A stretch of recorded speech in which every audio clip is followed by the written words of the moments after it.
every one of them we handpick. So every beer in here I drink and I like. Really depends on what am I eating, what am I in the mood for.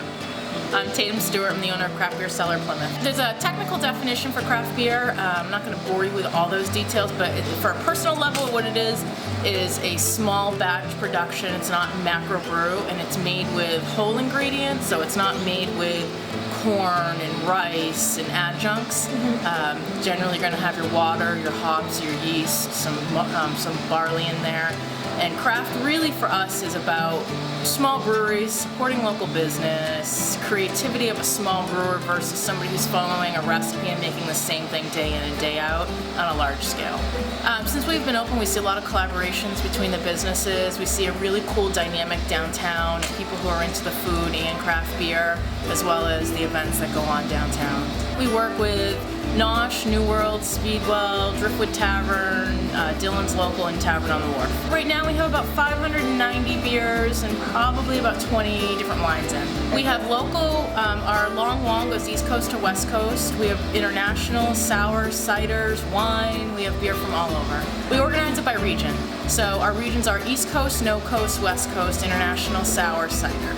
The Craft Beer Cellar is the ultimate example of doing what you love. Tatum quit her day job to follow her passion. I decided I no longer wanted to play the corporate world, and I was in love with craft beer.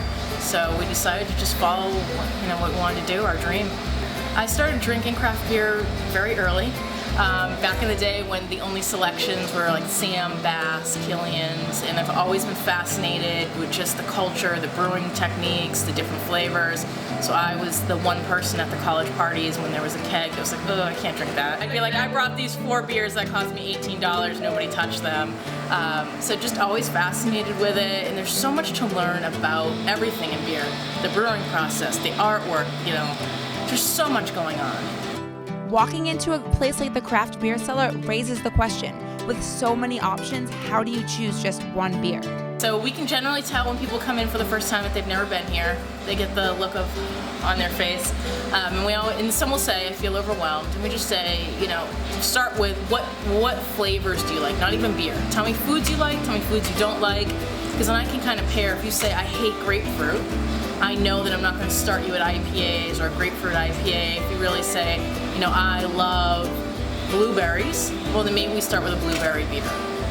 Or in general, what I'll do is I have a lot of customers who come in who are repeat, who didn't know about craft beer, and we start them by style. So they'll do a 6-pack of mixed pilsners, 6-pack of pale ale, and then we go from there. We do all kinds of classes. We do one a month. Last month we did a beer and food pairing class where we had a live chef cooking demo here, and we went downstairs and we talked about how to mix and match your flavors. So at home, you know what to do if you're having steak that night. You can come in and have some better guidance of what to buy for your beer. We also have Beer 101, April 9th, and it's an hour and a half long, and it just covers the basics of history, styles, tasting guidelines. We did a buffalo chicken cup. It was rather spicy with a summertime wheat ale, so it really balanced it out. We have a pretty loyal group, customer group that comes in every week, but we also still see new people every day that didn't know we were here, and they live local in Plymouth. Chicken wings are always going to go with beer. It doesn't matter what kind of beer or what kind of chicken wing. It's always going to work. You can always count on the Speedwell Tavern for good beer, good food, and live entertainment. We were able to sit down with Jordan, part owner of Speedwell, to find out what he loves most about owning a bar in downtown Plymouth. I had to meet a lot of great people. I know it's kind of a cheesy answer, but it's how I got into this business, and it's always just been kind of natural to me because of that.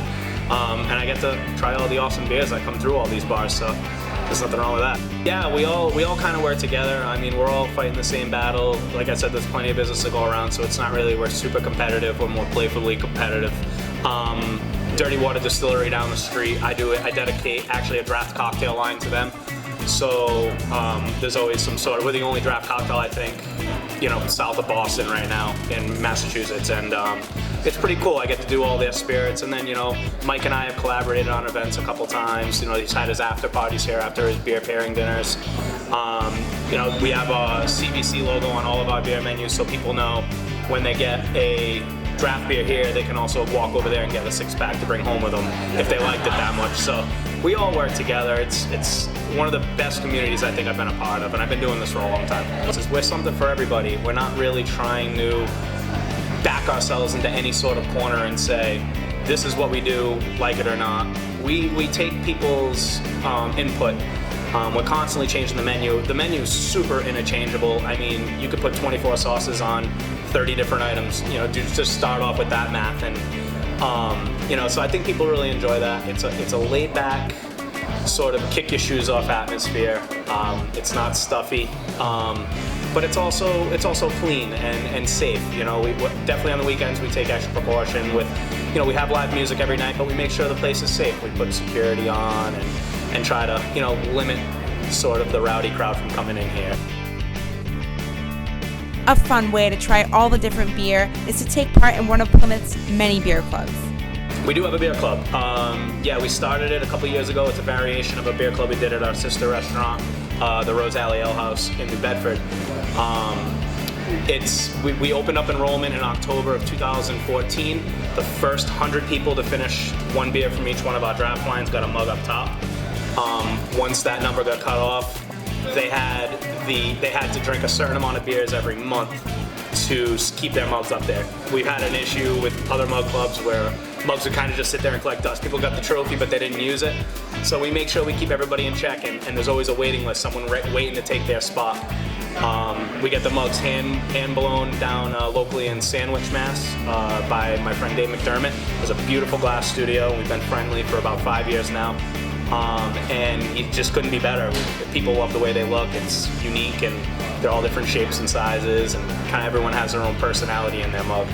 It's evident, I mean, I guess you could see in the community feel we have between the businesses here that when you spend money in your town, you're giving back to yourself. And I mean, fresh beer is where it's at now too. There's so many breweries in the United States right now alone where there've been times, you know, you order beer from across the country and it's just, there's too much of a saturation sometimes. You're getting things that are expired, and we really stress on local because you know where you get, you know who's making it, you know where you're getting it, and there's no freight time. It's right from the brewery to your tap. There's nothing better than that. And then Mayflower, independent fermentation, and then even just a lot of New England breweries, which New England's extremely lucky with the breweries we have around from Maine to Connecticut, honestly. That there's no excuse why no one should be pouring, anyone shouldn't be pouring fresh beer. But we do events too. So for example, tomorrow night we have an event with 21st Amendment Brewery out of San Francisco, and they'll be having 7 draft lines. We'll pair each one of their beers with 7 specials, whether they be sandwiches, wing sauces, something like that, to kind of up the flavor buds of the whole experience and get people more involved.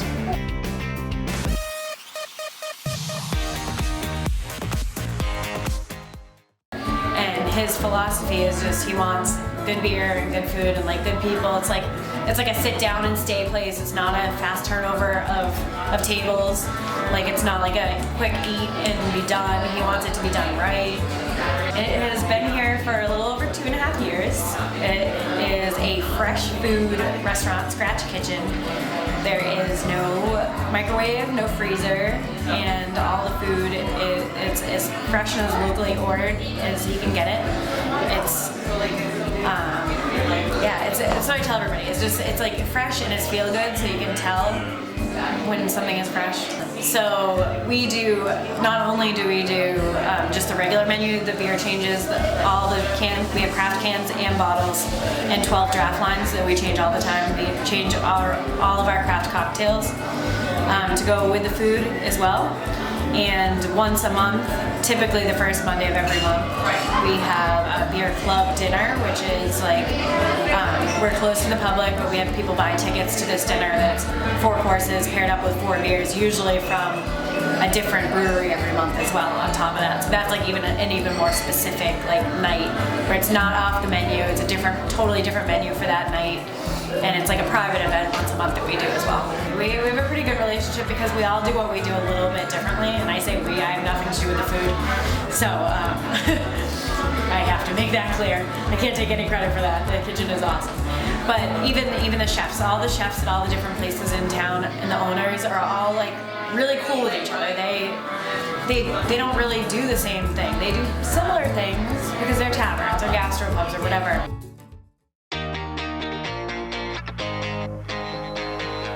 So there's the other classic that's on here. It's two peanuts walking to a bar. One was assaulted. Very short, stupid kind of play on word joke. And here you can obviously see Mr. Peanut in a sling with his crutch.